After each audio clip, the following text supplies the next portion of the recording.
আমার খুবই ভালো লাগছে। আমার পরিচালক অমিতাভ রেজা চৌধুরীর প্রতি কৃতজ্ঞতা, আমার সহশিল্পী মোশাররফ করিম এবং বহিমিয়ান ঘোড়ার পুরো টিম, সকলের প্রতি ধন্যবাদ।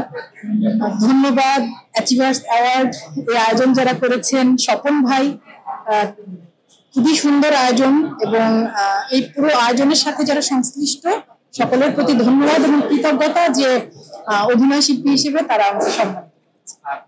মজার বিষয় হচ্ছে মাত্রই তো মানে একটু আগেই তো বেরিয়ে এলাম।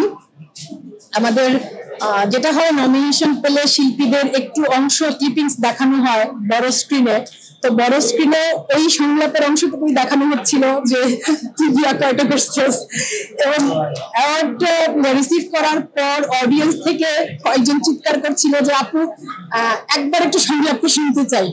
বললাম যে আমার সংলাপ মনে হয় আমি দেবো, কিন্তু মোশাররফ ভাইটা কে দেবে। মতিন ভাই ওর পাশে ছিলেন, আমাদের অত্যন্ত গুণী এবং জনপ্রিয় চলচ্চিত্র নির্মাতা মতিন রহমান। মতিন ভাই বলছেন যে আমি দেবো। এবং হ্যাঁ, খুবই ভালো লেগেছে। আসলে হয় কি, ওই দৃশ্যটার আমরা যেদিন শুটিং করার সময় আমরা একেবারে হাসতে হাসতে গড়িয়ে পড়ে যাচ্ছিলাম। মোশাররফ ভাই, আমি, খসরু ভাই, আমাদের সিনেমাটোগ্রাফার অমিতাভ ভাই। একটা পর্যায়ে শর্ট কাটতে হয়েছিল কারণ আমি বারবার হেসে ফেলছিলাম।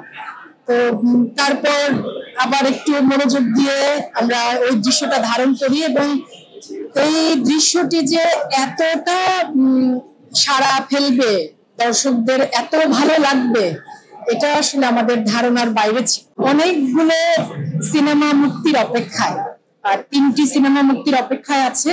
মাসুদ প্রতীকের বক, কৌশিক শঙ্কর দাসের দাফন এবং জাহিদ হোসেনের লীলামন।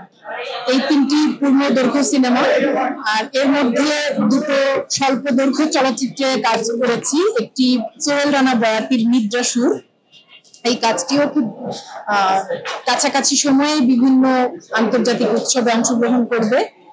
আর সামনে একটি টেলিছবিতে কাজ করতে যাচ্ছি, অনেকদিন পর টেলিভিশনের জন্য কাজ করতে যাচ্ছি, এবং সেই টেলিছবিতে আমার টেলিফিল্ম আর কি যেটা বলি আমরা, আমার সহশিল্পী হিসেবে আছেন বাবু ভাই, ফজলুর রহমান বাবু, আমাদের দেশের মানে আরেকজন দিকপাল আমি বলবো অভিনয়ের। তো এই তো আপাতত কাজের খবর এটুকুই। নিরপেক্ষ, সত্য প্রকাশে আপোষহীন।